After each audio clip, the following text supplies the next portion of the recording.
Okay, सो यहाँ हमने plot बनाया, इसका साइकिल्स वैलिडिटी क्रिएटेड। अब आगे क्या है, क्लोज के लिए मैं एक काम कर रहा हूँ, I am going to create a data frame. ठीक है, अलग से एक डेटा फ्रेम बनाई क्लोज्ड डीएफ करके, उसमें सिर्फ डेट और क्लोजिंग लिया।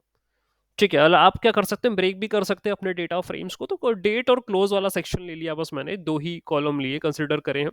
तो 249 का इसका साइज है। ओके, अब मैं यदि इसको रिलेटेड यदि इसका प्लॉट बनाना चाहूँ तो क्या सिर्फ क्लोजिंग और डेट के रेस्पेक्ट में I need to create plot, इनका प्लॉट बनाना चाह रहा हूँ। तो सिंपल है, जैसे अभी तक ऊपर बनाया था उसी तरीके से मैं px dot line line plot बनाऊंगा। ये मेरा डेटा फ्रेम है जो ऊपर लिया। एक्स एक्सिस में डेट रख रहा हूँ, वाई एक्सिस पर मैं क्लोज के जो भी वैल्यूज हैं वो रख रहा हूँ, लेबल में दे रहा हूँ डेट एंड क्लोज, बस इतनी बात है। ओके, अब ये अपडेट ट्रेसेस। ठीक है, अब ये जो भी लाइंस वगैरह आपको बनानी है, ये यहाँ पर उसके पैरामीटर्स हैं वो डिफाइन करे गए हैं। लेआउट में आप title, stock, close price chart, colour क्या देना है, जैसा फॉन्ट साइज क्या देना है, ये पैरामीटर्स हैं। फॉन्ट कलर क्या देना है, ये ऑलरेडी प्री, मतलब आप इस मेथड को यूज करोगे तो प्री डिफाइंड, आपको जब प्लॉटली का ट्यूटोरियल आप कवर अप करेंगे थोड़ा, बाकी यहाँ से इन कोड्स को आप प्रीफर कर सकते हैं। ओके, तो ट्रेसेस, लेआउट, एक्स एक्सिस में ग्रिड दिखानी है नहीं दिखानी, वाई में दिखानी नहीं दिखानी, आपके हिसाब से you can set the values from your end. This is what you can do. Okay, so I just made them as a false, true भी कर सकते हो, कोई असर नहीं पड़ने वाला। ओके, तो यू नो इसको रन करना है क्या अभी? Okay, run. Okay, let me run this part and then run this part. Okay, तो ये देखिए, सिर्फ अभी क्लोजिंग का बना के दिखा है। अब आप ये बोलोगे सर इतनी बड़ी बड़ी लाइनें दिख रही हैं, इतना बड़ा कोड है, तो कोड अरे छोटा भी हो सकता था। यदि आप सीबॉन वगैरह लेते ना तो एस एन वो प्लॉट, लाइन प्लॉट ले लेते। ठीक है, सिर्फ पीएलटी करना है और बस एक्स एक्सिस और वाई एक्सिस डिफाइन करना है, कलर डिफाइन करना, खत्म हो गया।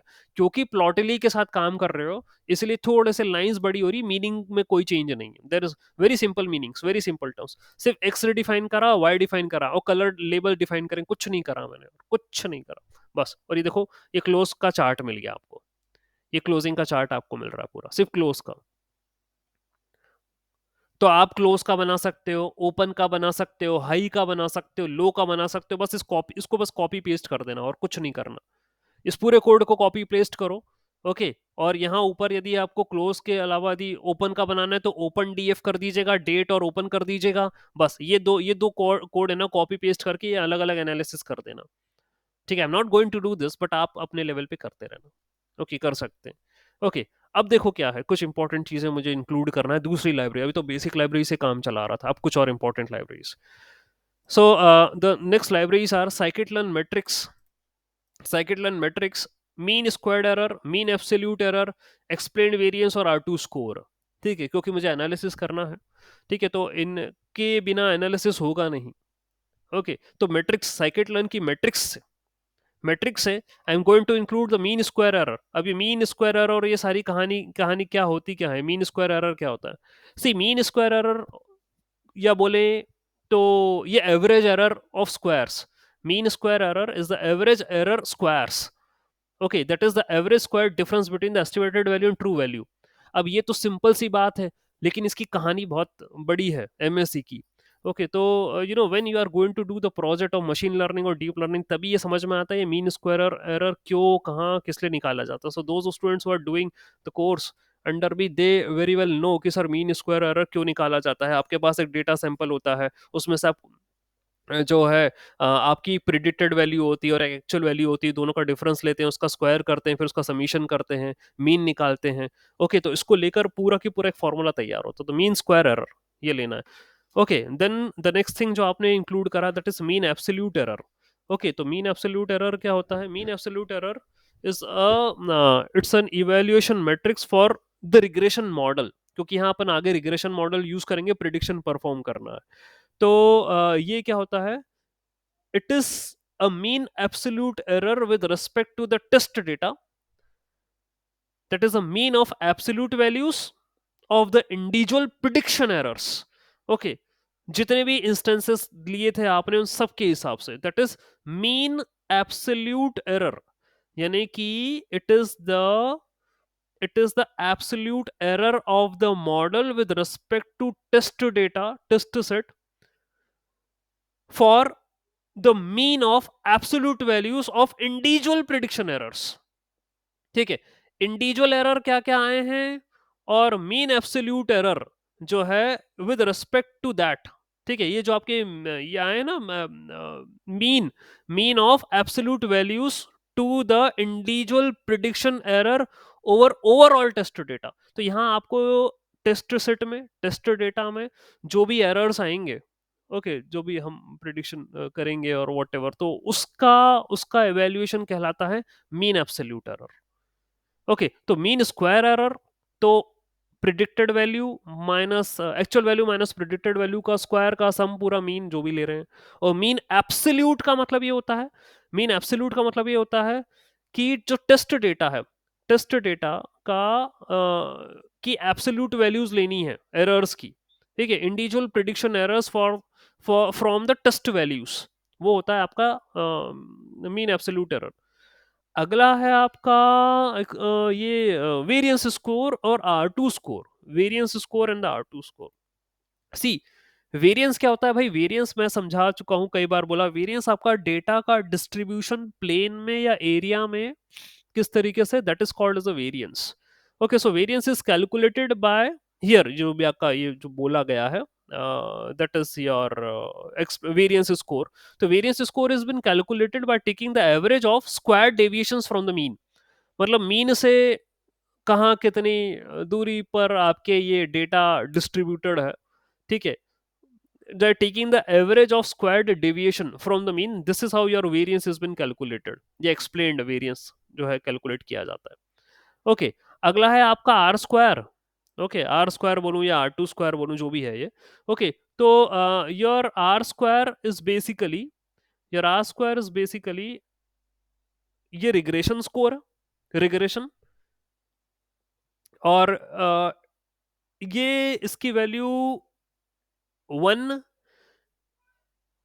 और नेगेटिव, डिपेंड करता है भाई आप कैसा क्या मॉडल लेकर चल रहे हो, क्या टास्क आप परफॉर्म कर रहे हो, कौन से वैल्यूज, कौन से फीचर्स, कौन से पैरामीटर्स आपने लिए हैं, what ever you have taken, उसके अकॉर्डिंग चेंज होती है। Okay, so here R2 is the coefficient of determination basically for your particular model. Okay, so this is called as a regression score, and the best possible score is 1, and it can be negative, and it can be negative depending upon the model if its performance is been worst in that particular case, whatever be the cases. Okay, तो R2 score का भी अभी मैं आगे use होगा, coefficient of determination है ये, कि आपका मॉडल कितना कितना सोच डिटरमाइन कितना वो है, केपेबल है पता लगाने में कि ये जो मेरा प्रिडिक्शन है ये सही होगा या नहीं होगा, तो उसकी कैपेबिलिटी के बारे में बात होती है R2 स्कोर से।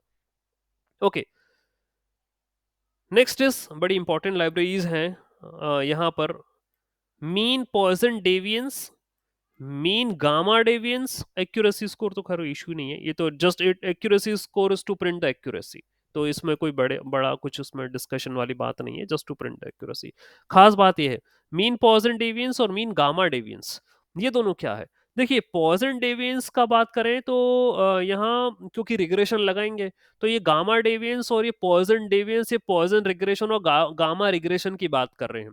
तो ये जो पॉइजन रिग्रेशन या पॉइजन डेविएंस है, it is to predict independent variable, to predict a dependent variable that consist of count data given one or more independent variables, counting करनी है उसकी।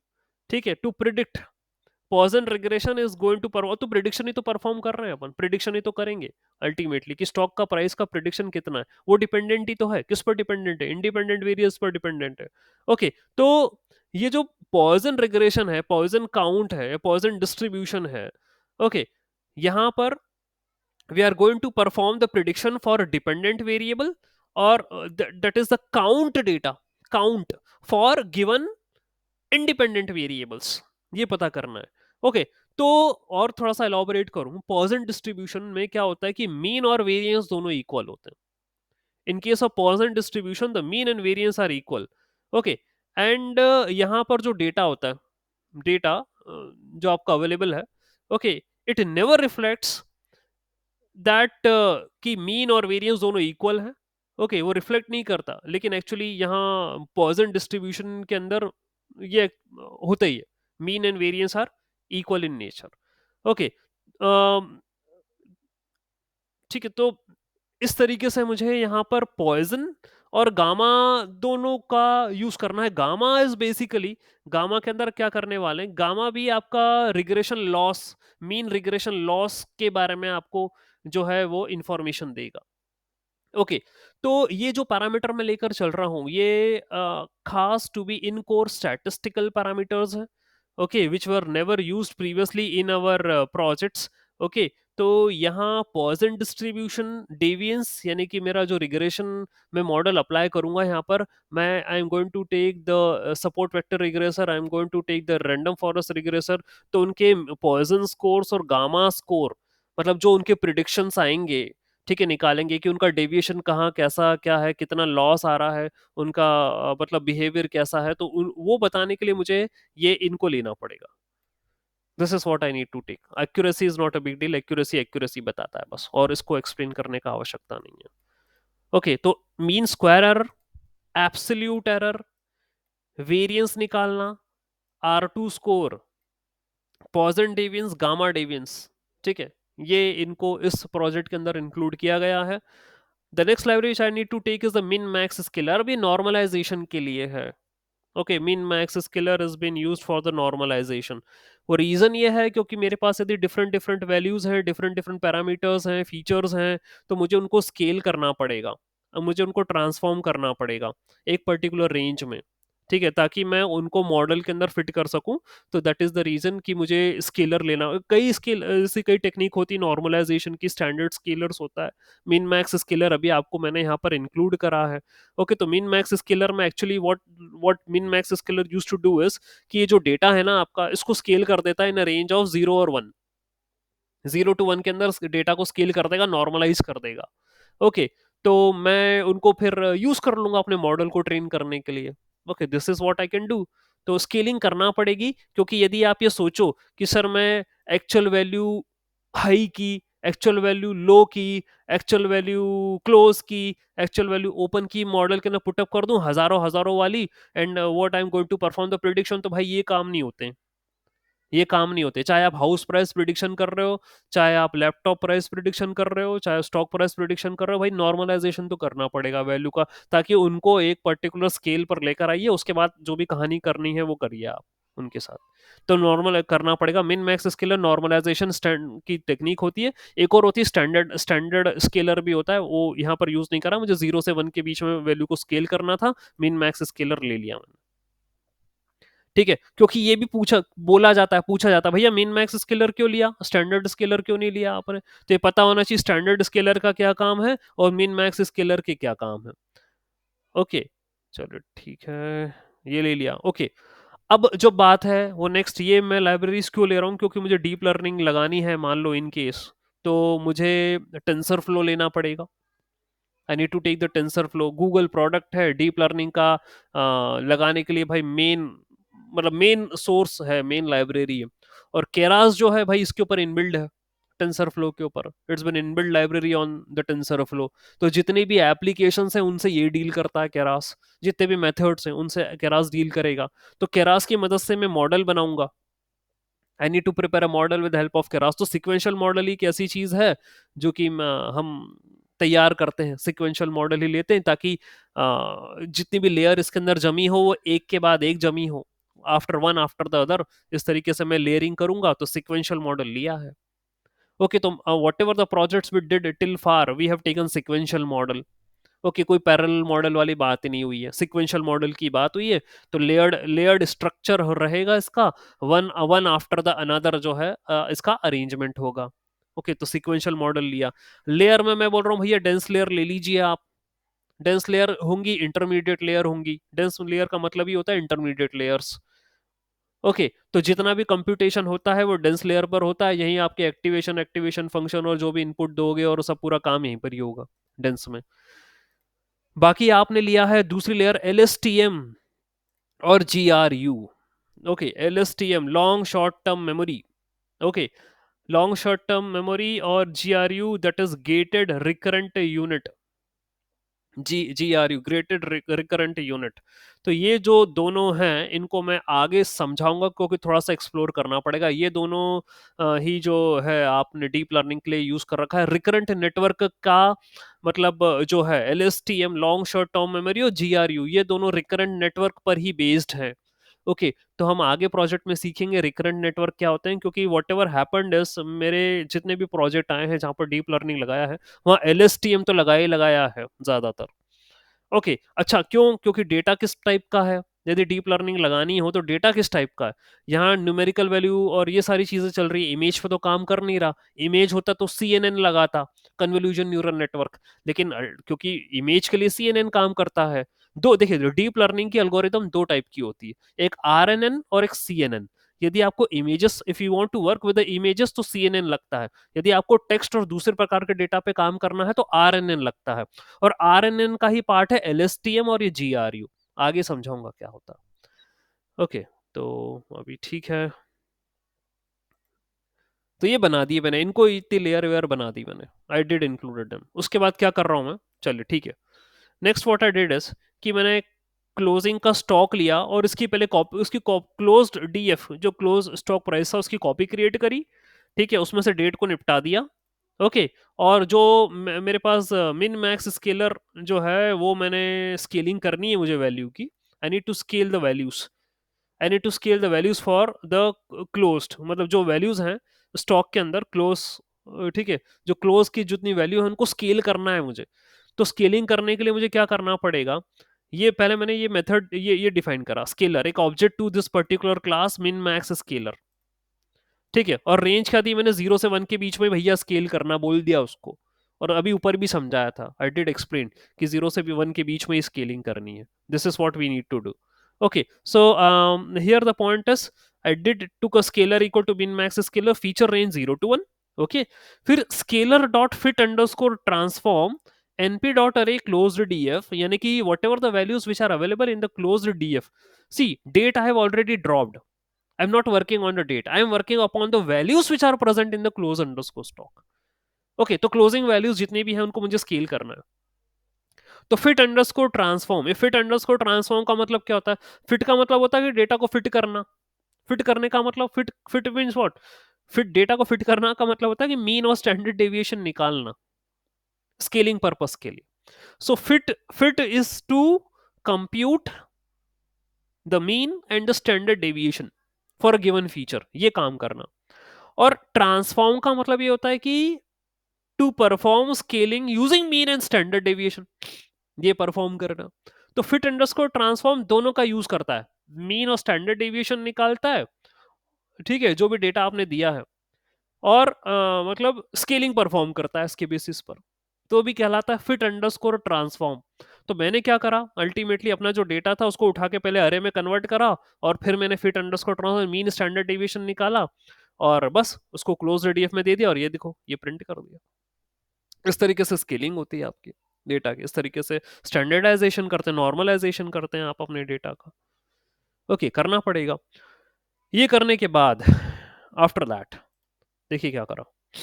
After after doing this thing, after performing this activity, okay ये रहा training size. अब training size मुझे training के लिए data निकालना है, ट्रेनिंग साइज निकालना है, टेस्ट साइज निकालना है। तो मैंने क्या करा, 65% ट्रेनिंग साइज दे दिया। 65%, अब ये भी एक तरीका है। आई multiplied the length of my closing data with 65। तो 65% मेरा ट्रेनिंग डेटा हो गया, और रिमेनिंग मेरा टेस्टिंग डेटा हो गया। Remaining is my testing data. अब ये आपके ऊपर डिपेंड करता है, सर 80% से ले लेना था तो 80 कर देते, 0.80 से मल्टीप्लाई करते, कोई इशू नहीं है। लेकिन क्या है कि मेरा डेटा सेट सेट वैसे ही कम है, 240 का, तो 249 का तो है डेटा, बड़ा तो है नहीं। तो यदि मैंने कम ले लिया टेस्ट और ज्यादा ले लिया ट्रेन, तो कहीं कुछ गड़बड़ ना हो जाए। Okay, that is why took only 0.65 year. तो ऐसा तो 0.35 मेरा उधर टेस्ट पे चला जाएगा। ये करा। फिर क्या करा मैंने, इस तरीके से ये देखो बना दिया, ट्रेन डेटा और टेस्ट डेटा डिफाइन कर दिया ऐसा कि 0 से लेकर ट्रेनिंग साइज ये यहाँ तक चले जाइए तो आपका ट्रेन डेटा हो जाएगा। और ये ट्रेन साइज जो है आपका यहाँ यहाँ से क्या हो जाएगा, ये रहा आपका length for the closing data, ये आपका टेस्ट डेटा हो जाएगा। मतलब ट्रेन साइज से लेकर बाकी बचा हुआ डेटा वो आपका क्या हो जाएगा, टेस्ट डेटा हो जाएगा, ये इस तरीके से। ओके, अब चाहते, यदि आप चाहते तो ये कारनामे ना करते, आप सीधे वो एक लाइब्रेरी होती है ट्रेन टेस्ट स्प्लिट, उसको उठा लेते और एक लाइन में जितना तुम्हें देना था वो दे सकते थे। ये इसके ये काम करने की जरूरत भी नहीं थी वहां पे। Just you need to take a library train train from scikit learn, train test split वो ले लेते और एक लाइन में कर देते कि एक्स ट्रेन क्या है, वाई ट्रेन क्या है, या टेस्ट डेटा क्या है, ट्रेन डेटा क्या है, टेस्ट डेटा क्या है, वो सब लिख लुका के वो उसमें कर देते, तो वैसे स्प्लिट करके आपको दे देता। यहाँ अलग से कुछ काम कर रखा है मैंने, वो शो करा आपको। ओके, तो ये रहा आपका ट्रेन डेटा 161 का और टेस्ट डेटा 88 का। अब क्या करना है, you need to convert an array of values into data set matrix. Array है या अरे, ये ऊपर अरे ही बना था यहाँ पर। ओके, अरे था, अब इसको मुझे मैट्रिक्स बनानी है। कन्वर्ट एन अरे इनटू डेटा सेट मैट्रिक्स। क्या करेंगे, तो create data set time step 1। अभी बताता हूँ क्यों लिया, अभी बता रहे हैं। तो क्या करना चाह रहा है ये, ultimately I need to take data X data Y. Initially ये एम्प्टी है, एक्स और वाई बनाना है मुझे, इनिशियली एम्प्टी है। For I in range of length of data set minus time step -1, वो भी बताऊंगा मैं क्या है। A equal to data set I colon I plus time step data X dot append A and data Y dot append. मतलब बात है कि जब डेटा एक्स खत्म हो जाएगा तो बाकी बची हुई वैल्यू को डेटा वाई के अंदर अपेंड करना है, ये काम करना और रिटर्न करना है आपका डेटा एक्स और डेटा वाई। अब देखो क्या है, टाइम स्टेप इक्वल टू 15, मतलब कितने कितने इंटरवल के हिसाब से मुझे यहाँ पर लेना है, that is what I have defined here. जैसे 15 दिया, X train Y train create data set, तो ट्रेन डेटा और time step for example I took 15 and train data क्या था, what is the train data, ये रहा, ये था ट्रेन डेटा बोले तो 161 वन का एक अरे, 161 का एक अरे। तो मैंने दिया ट्रेन डेटा और टाइम स्टेप जो है इसको यहाँ पर 1, time step is 1 defined, 1 define हो गई यहाँ पर। Data X and data Y अभी दोनों एम्प्टी लिस्ट हैं, यहाँ पर इस मेथड के अंदर अभी एम्प्टी लिस्ट डिफाइन करिए।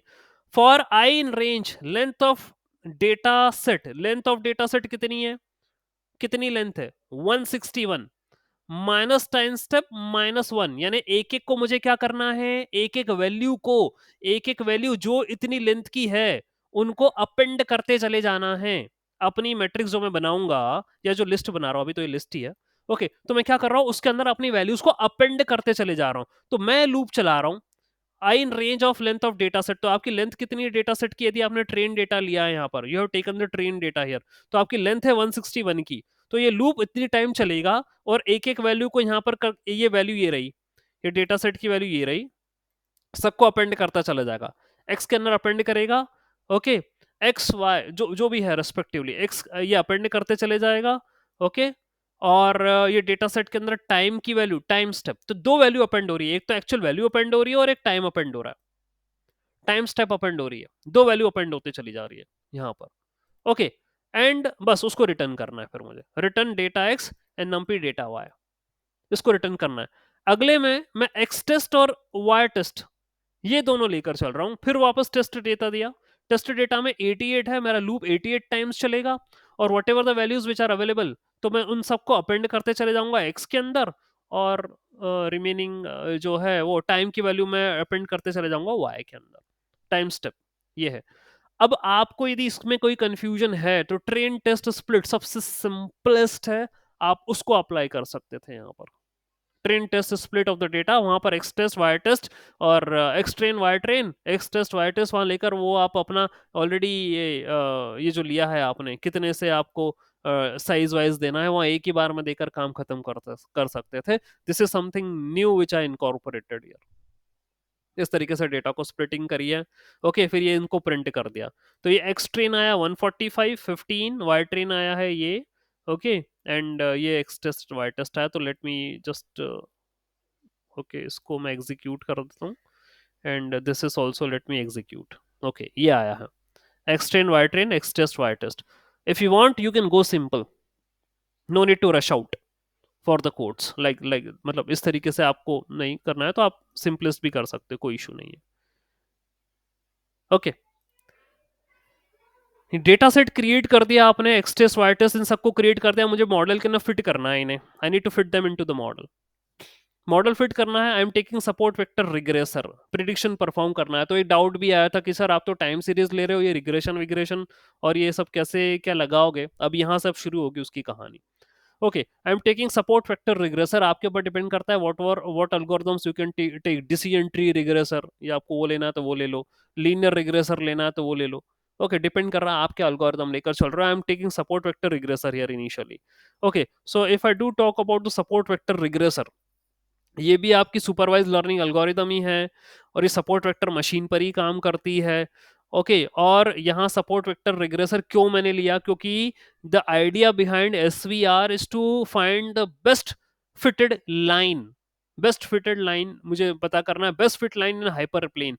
क्योंकि आप जानते हो सपोर्ट वेक्टर मशीन के अंदर वो हाइपर प्लेन होता है। ओके, और हाइपर प्लेन के अंदर ही वो आपके points are available, whatever the points which are data points, वो अवेलेबल रहते हैं, मुझे बेस्ट फिटेड लाइन का पता करना है यहाँ पर। ओके, तो अल्टीमेटली सपोर्ट वेक्टर रिग्रेसर इसलिए लिया, the best fitted line in hyperplane which is maximum number of points, जिस पर सबसे ज्यादा पॉइंट मुझे मिल जाएंगे, ठीक है, रिग्रेशन पॉइंट्स मिल जाएंगे, तो मैं उसको मान लूंगा कि यार ये मेरा जो था वो ठीक है, सफल हो। यस हर्ष, आज द क्वेश्चन, हर्ष आज the question. Sir, can you just re-explain how we increase the dimensions in above part? Dimension कहाँ पर इंक्रीज करा, ये are you talking about Sir, 140? X train में जैसे one पहले, हाँ हाँ yes sir, हाँ, तो देखो ना, ये देखो yes कैसा sir, आया, आई plus time step,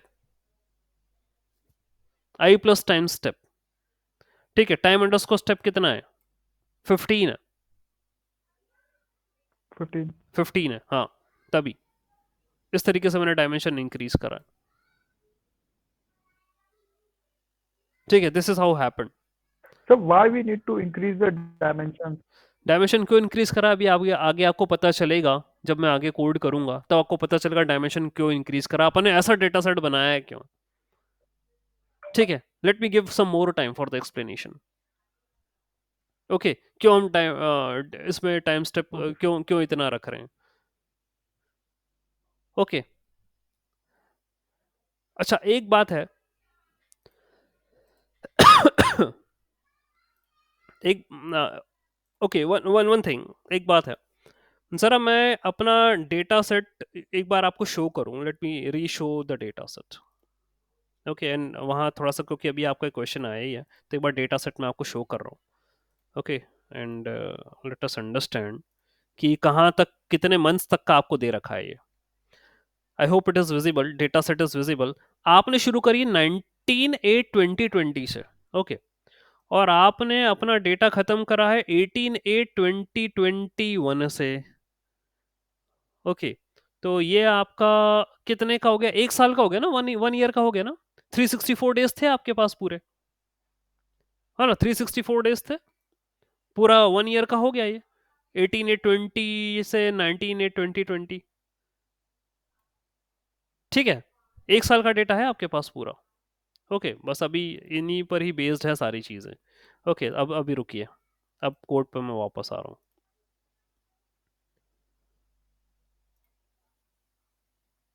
wait a minute.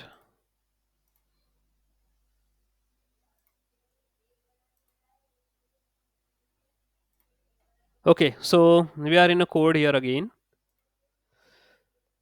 अब आगे क्यों करा, ठीक है, we are going to reshape x equal to t+1 t+2 t+3 y t+4, reshape करना है मुझे, रीशेप भी क्यों करना पड़ेगा, सारे सारे के कारण है, जस्ट अभी आगे बताऊंगा। ओके, just let me come come back to the training part. तो सपोर्ट वेक्टर रिग्रेसर या बेस्ट लाइन को मैं चूज करना चाह रहा हूँ। अब ये थोड़ी सी कुछ इनर बातें, कर्नल इक्वल टू RBF और ये C और ये गामा, कोई कुछ पैरामीटर्स है which has been taken into your support vector regressor. Okay, तो ये जो आपका RBF होता है, आई होप यदि कभी आपने, इफ आई होप अभी ये तो यूज करा ही होगा आपने कई बार। ओके, तो ये RBF का मतलब क्या होता है, radial bias function, basically RBF radial bias function होता है। ओके, कर्नल फंक्शन है ये, क्योंकि कर्नल इक्वल टू आरबीएफ ही मैंने डिफाइन कर रखा है, और ये सपोर्ट वेक्टर मशीन के अंदर ही यूज होता है ज्यादातर आरबीएफ। और ये आपका to find the similarity scores, to find the similarity scores in K nearest neighbour. Okay, तो के नियरेस्ट नेबर के अंदर सिमिलरिटी स्कोर्स निकालने, क्यों? क्योंकि मेरा अल्टीमेट टास्क है, what the task which I need to perform in SVR, कि मुझे बेस्ट फिटेड लाइन निकालनी हो। बेस्ट फिटेड लाइन तभी होगी जब उन डेटा पॉइंट्स को मैं मार्क कर लूंगा जिनके सिमिलरिटी स्कोर्स मिल रहे हो। तो यदि वो लाइन पर मैं शो कर दूंगा तो मुझे मतलब बेस्ट फिटेड लाइन मिल जाएगी, मेरा प्रिडिक्शन मैं उससे शो कर दूंगा। तभी यहाँ पर आरबीएफ लिया है मैंने, कर्नल। तो कर्नल या आरबीएफ जो बोल रहे हैं, that is called as radial bias function. और ये क्यों यूज करा जाता है? ये आपके यूज करा जाता है to find the similarity of K nearest neighbours, okay, in your data set. वहां पर इंटरनल एल्गोरिदम और होती है के नियरेस्ट नेबर वाली। तो आप बोलोगे सर एसवीआर लगा रहे हो, फिर आप बोल रहे हो के नियरेस्ट नेबर भी लगा रहे हो, तो आरबीएफ यही परफॉर्म करता है, के नियरेस्ट नेबर एल्गोरिदम। ओके, ठीक है, तो इसलिए यहाँ पर ये अप्लाई किया गया है। फिर मैंने क्या करा, अब मॉडल को इसके अंदर फिट कर दिया, ये एक्स ट्रेन और वाई ट्रेन इसके अंदर फिट कर दिया। फिट करने का मतलब क्या होता है, आप अभी ऊपर सीख गए थे सर, मीन और स्टैंडर्ड डेविएशन। फिट का मतलब यही होता है, मॉडल के अंदर डेटा को फिट करा। ठीक है, तो ये सब मैथमेटिकल इक्वेशंस हैं मशीन लर्निंग की, these all are the mathematical equation. यहाँ कोई और कुछ नहीं हुआ है, only maths is there in ML और डीएल, दोनों में ही मैथ्स हैं। Okay, all these are mathematical equations. तो डेटा को फिट करके मीन स्टैंडर्ड डेविएशंस और वो मतलब शेप एप चेंज करना, जैसे अभी ऊपर करें, ये सारा काम होता है। ये करने के बाद मैंने प्रिडिक्शंस करे। ठीक है, तो यहाँ मॉडल फिट हो गया, मॉडल में का फिट हो गई तो प्रिडिक्शन करना शुरू कर देगा वो। ओके, तो you can perform the predictions here. तो predict X train X test, यहाँ प्रिडिक्शन करा। ठीक है, जो भी प्रिडिक्शंस आपको मिला है आपने उसको रीशेप कर दिया। You need to perform the reshape with -1 1, आप उसे रीशेप करेंगे। ओके, और फिर उसको प्रिंट करेंगे। ठीक है, reshape is required here. Okay, reshape is been required here. अच्छा, एक बार मैं इसको पहले रन करूं, फिर मैं आपको बताऊं रीशेप क्यों करा। ठीक है, तो मॉडल यहाँ पर फिट हो गया। ओके, और यहाँ पर प्रिडिक्शन परफॉर्म करे हैं हमने। Let me show you why I did the reshape. Print करवा दो पहले हम ट्रेन प्रेडिक्ट और टेस्ट प्रेडिक्ट को। ओके, या it's better to print its shape. ठीक है, and then I will let you know कि यार ये क्यों करा ऐसा।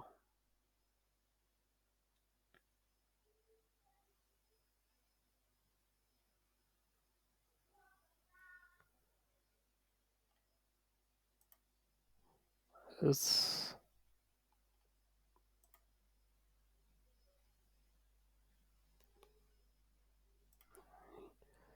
यहाँ पर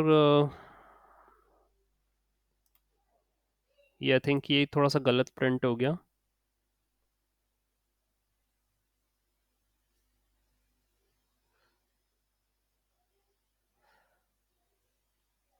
SVR, okay, and SVR RBF, okay, train underscore predict था ना। ओके, क्या था ये, train underscore predict.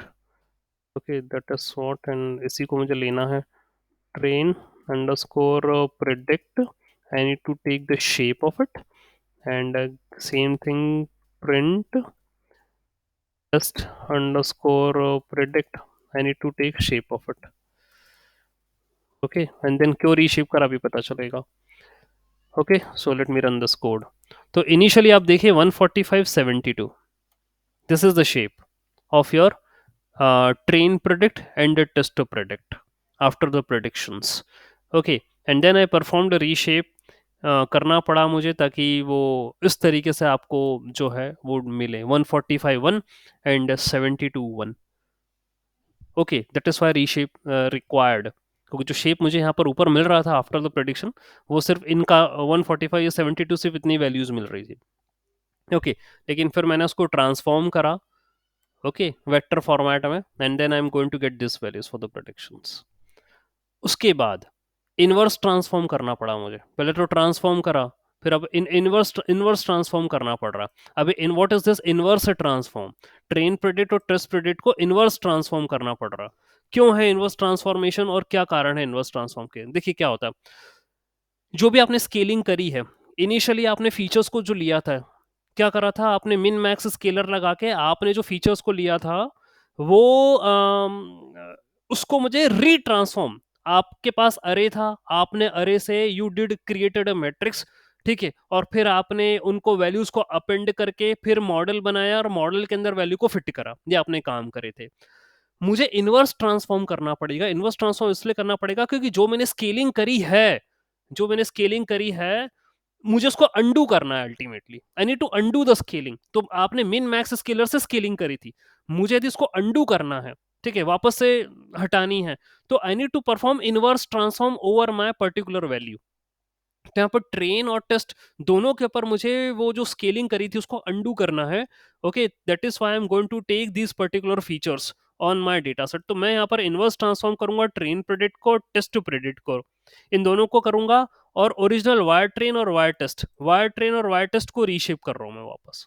Okay, scaler dot inverse transform, इनको भी जो y की वैल्यूज हैं, ये वाली y वाली वैल्यू है, इनको फिर मैं वापस से क्या कर रहा हूँ, इनवर्स ट्रांसफॉर्म कर रहा हूँ, रीस्केल कर रहा हूँ वापस से, रीस्केल कर रहा हूँ या वापस से ट्रांसफॉर्म, यानी जो पुरानी वैल्यू थी उससे जो स्केल करा था मैंने मिन मैक्स से, उठा के इनको वापस से अपनी ओरिजिनल फॉर्म में लेकर आना चाह रहा हूँ। अब क्यों, क्या, कैसे, थोड़ा सा यदि हम देखें, इनिशियल क्या आउटपुट मिला आपको, ये हम प्रिंट कराने की कोशिश करते हैं। Print train underscore predict, predict dot shape, क्या शेप मिला यहाँ पर, एंड अगेन क्या शेप मिला यहाँ पर आपको इनवर्स ट्रांसफॉर्म करने के बाद, test underscore predict, predict dot shape. Okay, और ये ओरिजिनल का क्या मिला आपको, लेट्स सी, ये भी देख लेंगे, print original, original underscore wire train, train dot shape, and here print original underscore y test, y test dot shape। Okay, इनके हम शेप हम प्रिंट करते हैं, लेट्स सी व्हाट हैपेंड। तो 145 1 172 1 एंड देन 145 1 72 1। ओके, तो ये इनके शेप मिले हैं, and if you want to print the values, print, यदि आपको वैल्यूज भी प्रिंट करवाना है कि ट्रेन अंडरस्कोर प्रिडिक्ट की वैल्यू क्या है, ठीक है, तभी जाके पता चलेगा कि क्या हुआ। ओके, चलो एक वैल्यू प्रिंट करा के देखते हैं। ओके, ये देखिए, ये ट्रेन अंडरस्कोर प्रेडिक्ट की वैल्यूज है 4.5 पॉइंट, ये देखिए इस तरीके से वैल्यूज आ रही है इसके। और ये है क्या, ये +08, +08 का मतलब क्या है, दे आर एक्सपोनेंशियल। तो एक्सपोनेंशियल 10⁸ से जब मल्टीप्लाई करोगे ना 4 को, वो वैल्यूज आ रही हैं इनकी। these are the values coming, exponential है, एक्सपोनेंशियल मतलब e⁸ करके आ रही है value. Okay, these are the values, So, exponential values। so what is this values actually? What ये prediction is आपके, ये used? प्रिडिक्टेड वैल्यूज हैं आपकी, ये आपकी प्रिडिक्टेड वैल्यूज हैं ट्रेन और टेस्ट की, ये तो आपको दिख ही रहा है। और किसके बिहाफ में मैंने प्रिडिक्शन जो है, अच्छा देखिए थोड़ा सा और हम उसको क्लोज अप करें, और थोड़ा सा क्लोज अप करें। मैंने क्या करा, स्केल करा किसको, क्लोज क्लोज के स्टॉक को, क्लोज के स्टॉक को मैंने, क्लोज वैल्यूज को मैंने स्केल अप करा, ठीक है, तो 249 1 आया। फिर मैंने क्या करा, इसी का ही ट्रेन डेटा और टेस्ट डेटा, क्लोज का ही ट्रेन डेटा और टेस्ट डेटा में स्प्लिटिंग करा, ऐसा आया, ठीक है। और उसके बाद ही क्या करा, ये मेरा ट्रेन और टेस्ट डेटा आया, और ट्रेन और टेस्ट डेटा को जो मेरी क्लोजिंग था उसी को ही मैंने उठा के किसके अंदर दिया, डेटा सेट इन्हीं का बनाया, मैं created data set of them only. Okay, तो यहाँ जो टाइम स्टेप जो था, इनिशियली 15 असाइन करा, तो ये तो 15 गया, लेकिन जैसे यहाँ पर वो आ गया तो टाइम स्टेप आपने मेथड के अंदर तो 1 कर दिया, मेथड के अंदर आपने टाइम स्टेप को 1 कर दिया, और डेटा एक्स और डेटा वाई ये मुझे निकालना। तो ये जो डेटा सेट था, ये जो डेटा सेट था, ये आपकी क्लोजिंग वाले थे, ठीक है। क्लोज क्लोज को जो आपने ट्रेन और टेस्ट डेटा जो बनाया 161 और 88 वाला, वो गया है यहाँ पे इस डेटा सेट के अंदर। फिर आपने डेटा एक्स और डेटा वाई ये दोनों एम्प्टी लिस्ट बनाई थी आपने, then you applied a for loop here, you did applied a for loop, और फॉर लूप लगाया, length of the data set जैसे मान लो 161 है, माइनस टाइम स्टेप -1, ठीक है, जो भी है टाइम स्टेप इनिशियली 1 है तो 1 -1 0, तो लेंथ जितनी है वो इनिशियल आपकी हो जाएगी 161, सो 0 से लेकर 160 तक मुझे लूप को चलाना पड़ेगा। फिर क्या करा, A equal to data set I colon time step I plus time step, तो जितनी जो उस पर्टिकुलर इंडेक्स पोजीशन पर, जितनी उस इंडेक्स पोजीशन पर वैल्यूज हैं वो सब ए के अंदर आ रही है, ए के अंदर आ रही है। और आपको क्या कर रहे हो, ये किसके अंदर, डेटा सेट आई कोलन, कब तक जाना है आपको, ये आई colon I plus time step, okay. तो ये जो भी वैल्यूज हैं डेटा सेट की जो भी वैल्यू, जैसे आई की initial value 0 plus time step, अब टाइम स्टेप है आपका 1, तो 0:1 कॉमा 0, तो ये आई की वैल्यू 0 है, मतलब 0 1 2 3 4 इस तरीके से जा रही है, जो भी है जहां तक भी आएगी, जहां तक आई की वैल्यू आएगी। और अच्छा, डेटा सेट 0:1 कॉमा 0 बोले तो क्यों, उस पर्टिकुलर कॉलम को ही मुझे कंसिडर करना है, इसलिए ये 0 है, बाकी ये सारी रोज को कंसिडर करना है, डेटा सेट की सारी रो को कंसिडर करो, सारी रो। तो ये दो चीजें होती है, कॉमा ये है, ये एक्स के लिए होता है, वाई के लिए होता है अल्टीमेटली। तो ये होता है रो के लिए, या मैं दूसरा नाम बोलूं, ये रो के लिए होता है, कॉलम के लिए होता है। ओके, तो रो की जितनी वैल्यू है आपको अपेंड करना है ए में, सॉरी ए के अंदर देना है, अपेंड नीचे करेंगे, तो ये सारी एक्स की वैल्यू अपेंड होती चली जाएगी। वाई के लिए क्या करना पड़ेगा, डेटा सेट आई टाइम स्टेप आई क्या है, आई अगेन 0 टाइम स्टेप आपका आई अभी 0 है, फिर 1 होगा, फिर 2 होगा। ओके, इस तरीके से आपको डेटा वाई अपेंड करना है। ओके, अब आपने अपना ट्रेन डेटा जो है आपका वो किस में हुआ, ट्रेन डेटा हुआ 161 में, ओके 161 में हुआ। अब एक चीज और है, बेटर ये रहता है कि सर आप जरा ट्रेन डेटा प्रिंट करके बताइए क्या आएगा, तभी हम समझे जरा एक्स और वाई कैसे कर रहे हो आप। ट्रेन डेटा को आप So in प्रिंट करिए। 249 data, हाँ हाँ there were 249 data records, right? हाँ हाँ Out of 249, you were creating training data 161 and 88 as a test data, right? हाँ, ट्रेन और test Out of data, 240. Train और टेस्ट डेटा ये रहा, ये आपका 249 था, और इस तरीके से टेस्ट डेटा बना रहे हैं 249 से, ये स्प्लिटिंग हुई है। और ये भी 68% आपने ट्रेन लिया और 35% आपने टेस्ट लिया, ये भी आप, ये समझाया था मैंने, ये देखिए ऐसे। लेकिन अभी एक बार मैं डेटा को प्रिंट भी तो करवाऊँ, क्या थी वैल्यू, ये देखिए, क्योंकि नॉर्मलाइज्ड वैल्यूज हैं, ध्यान देना, ये ट्रेन और टेस्ट को ये नॉर्मलाइज्ड वैल्यूज है, 0 से 1 के बीच में ही है। क्यों है 0 से 1 के बीच में, ये ऊपर कहानी हो चुकी है, min max Scaling, yeah, scalar, scaling. है ना, इसलिए 0 से 1 के बीच में है वो। ओके, तो ये सारी नॉर्मलाइज्ड वैल्यूज हैं। ओके, कहीं 1 भी आ गई कोई इशू नहीं है। ओके, तो इनके बीच की वैल्यूज हैं सारी, और इन्हीं को उठा के मैंने कहाँ करा है, यहाँ पर, ये एक्स और वाई यहाँ पर बना रहे हैं अपन। तो ये आपका बढ़ते चले जाएगा, टाइम स्टेप 0 1 2 3, तो जितनी है पूरी वैल्यूज उतना पूरा बढ़ते चले जाएगा। टाइम स्टेप तो 1 ही है, आई की वैल्यू आपका अपडेट होगा काउंटर, वो वाई में अपेंड कर दीजिएगा आप, वो वाई में आप अपेंड कर दीजिएगा, that is what you need to do. So it will, so XY जो column होगा और हाँ 161 हाँ and into हाँ 15. हाँ हाँ हाँ हाँ हाँ हाँ, ऐसे ही होगा, ठीक है, दैट इज कॉलम। ये देखिए आपका यहाँ कितना था ऊपर, एक मिनट करूँ डेटा को, तो 161 आ रही है शायद, 161 80 है ना, ये रहा, एक मिनट रुक के दिख रहा है, ये 161 और 88। Okay. ओके, अब ये आपने क्लोजिंग से ही बनाया है, ये क्लोजिंग से ही पूरा बनाया, ठीक है, क्योंकि प्रिडिक्ट करना है, तो प्रिडिक्ट के लिए मुझे चाहिए क्या, प्रिडिक्शन करने के लिए चाहिए क्या, Data. किसका, Data. कौन सा कॉलम, क्लोज, कितने पे क्लोज होना है, क्लोजिंग ही तो प्रिडिक्शन है मेरा, कितने पे क्लोज होगा मेरा, प्रिडिक्शन किसके लिए निकलेगा, क्लोज के लिए, इसलिए उठा के मैंने क्लोज ही बनाया।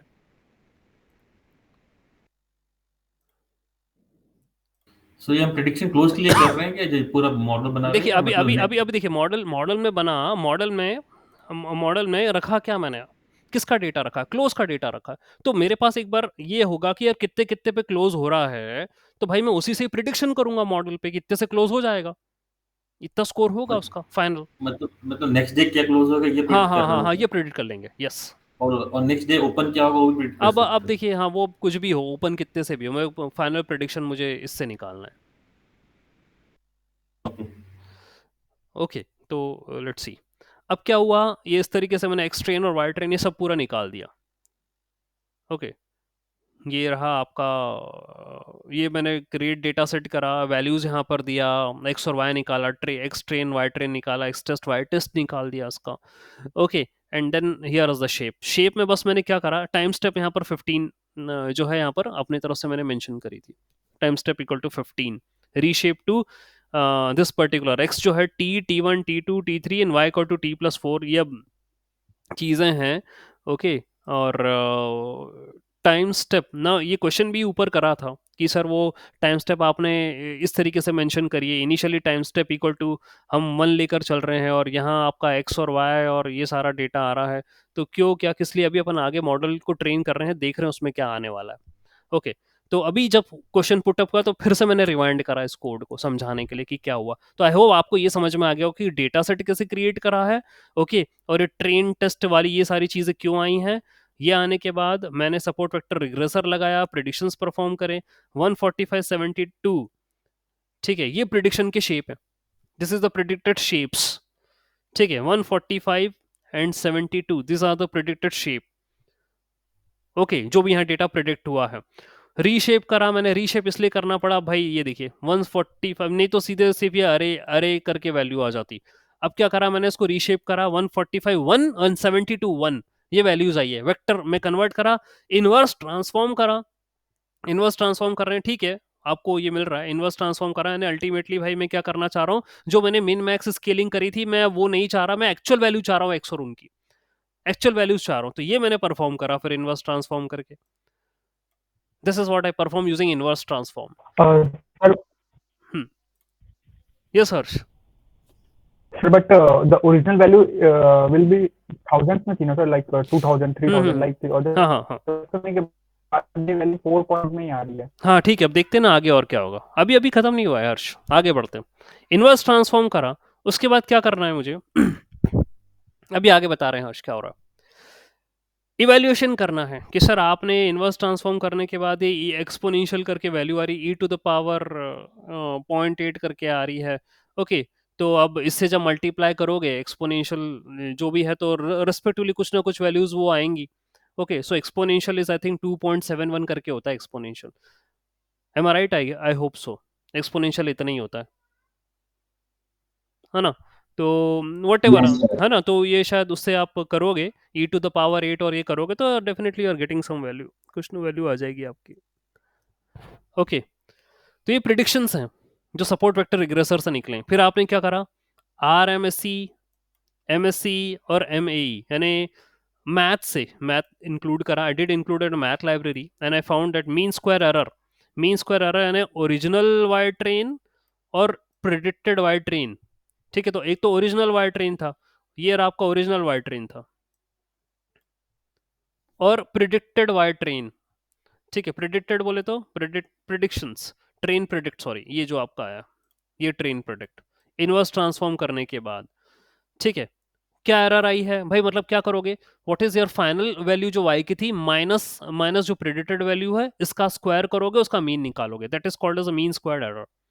ओके, एंड देन आपका mean square error for y train prediction. Okay, then ये स्क्वायर रूट निकाला है, ये मीन निकालना है, और फिर ये मीन एब्सोल्यूट एरर निकाला है, this is mean absolute error MAE। तो ये तो रूट मीन स्क्वायर एरर है, ये मीन स्क्वायर एरर है, और ये मीन एब्सोल्यूट एरर है, ये वैल्यूज निकाली आपकी। सिमिलरली आपने टेस्ट के साथ भी यही काम करा, ओरिजिनल टेस्ट और ये इनके साथ भी आपने यही काम करा। ओके, इनकी भी इसी तरीके से वैल्यूज आपने कैलकुलेट करी, RMSE MSC और MAE, इनकी ये already we have included these files in our project, तो आप इस तरीके से इनका एरर वगैरह जो निकाल रहे हैं यहाँ आपने मेंशन करा। और ये देखिए आप कि इतना आ रहा है 37 ट्रेन डेटा, ये मीन स्क्वायर एरर आ रहा है 1389, और ये आ रहा है मीन एब्सोल्यूट एरर आ रहा है 31 ट्रेन के साथ, ये टेस्ट के साथ आ रहा है 36 132027 टेस्ट के साथ आ रहा है। अब क्या करना है, वेरिएंस रिग्रेशन स्कोर, ये लाइब्रेरी भी आपने इंक्लूड करी थी, इसके बारे में भी मैंने समझाया था कि वेरिएंस स्कोर क्या होता है। ओके, तो यहाँ पर ऑलरेडी प्री डिफाइंड मेथड्स हैं पाइथन के अंदर, तो आपको सीधे सीधे यूज करना है. Okay, that means you need to calculate the mean explained variance score, that is again original train predict. बस इनको लेना है as a parameter, that's it. Just you need to consider them as a form of a parameters, and then it will going to print you the values for them. Okay, तो यहाँ पर original train predict, original test and test predict लेना है. Okay, तो आपका variance score भी निकल जाएगा. वेरिएंस स्कोर भी निकल जाएगा. This is a variance score. R2 score निकालना है. ठीक है, मैंने कितना मतलब R2 स्कोर, ये मैं आपको ऑलरेडी समझा चुका था कि वेरिएंस स्कोर और R2 स्कोर से सारे स्कोर्स क्या होते हैं. Okay, so if I need to talk about your R2 score, so R2 scores आपको बताता है कि regression score, coefficient of determination, मतलब उसकी आपका जो मॉडल जो ट्रेन हुआ है उसकी संभावना, उसकी कैपेबिलिटी कितनी, व्हाट इज द कैपेबिलिटी कि वो प्रिडिक्ट कर लेगा. तो 83% की मतलब चांसेस हैं कि भाई वो सही तरीके से आपका प्रिडिक्ट कर ले. 89, 83 ट्रेन डेटा पर 89% है, और मतलब एक तरीके मान के चलिए कि इतनी उसकी क्षमता एक्यूरेसी बन गई है कि वो प्रिडिक्शन कर लेगा. 89% एंड 83%. तो ये उसका R2 स्कोर था. ओके, तो ये इतने स्कोर्स निकाले हैं. फिर मीन गामा डेवियंस. ओके, तो मैंने आपको पॉइजन डेवियंस और गामा डेवियंस, ये दोनों के बारे में भी आई डिड एक्सप्लेन कि यहाँ पर पॉइजन डिस्ट्रीब्यूशन और गामा डिस्ट्रीब्यूशन, ये दोनों निकालना है कि जैसे पॉइजन डिस्ट्रीब्यूशन की बात करें, the point is you need to perform the prediction of your dependent variable over the independent variable on the basis of the count of the data. Okay, तो यहाँ आपको पॉइजन डिस्ट्रीब्यूशन, गामा डिस्ट्रीब्यूशन दोनों लगाना. Gamma distribution is basically your mean regression loss. तो आप जब prediction करोगे तो लॉस कितना आएगा, मीन रिग्रेशन लॉस कितना आएगा. ओके, तो यहाँ गामा डेविएशन में रिग्रेशन लॉस, यानी original y train predict, original test मतलब ट्रेन के साथ टेस्ट के साथ कितना क्या लॉस आएगा, और पॉइजन डेविएशन, पॉइजन के साथ कितना क्या लॉस आने वाला है. तो ये इनकी वैल्यूज है. ठीक है, रिग्रेशन लॉस. ओके, तो उनकी वैल्यू यहाँ पर कैलकुलेट करिए. ये करने के बाद I need to shift train predictions for the plotting. Okay, अब थोड़ा सा और अलग काम. Okay, now I need to perform the comparison between original stock price and the predicted stock price. दोनों के बीच में मुझे जो है वो कंपैरिजन परफॉर्म करना है. ओके, अब कैसे करेंगे, let me stop the recording and then part number 3.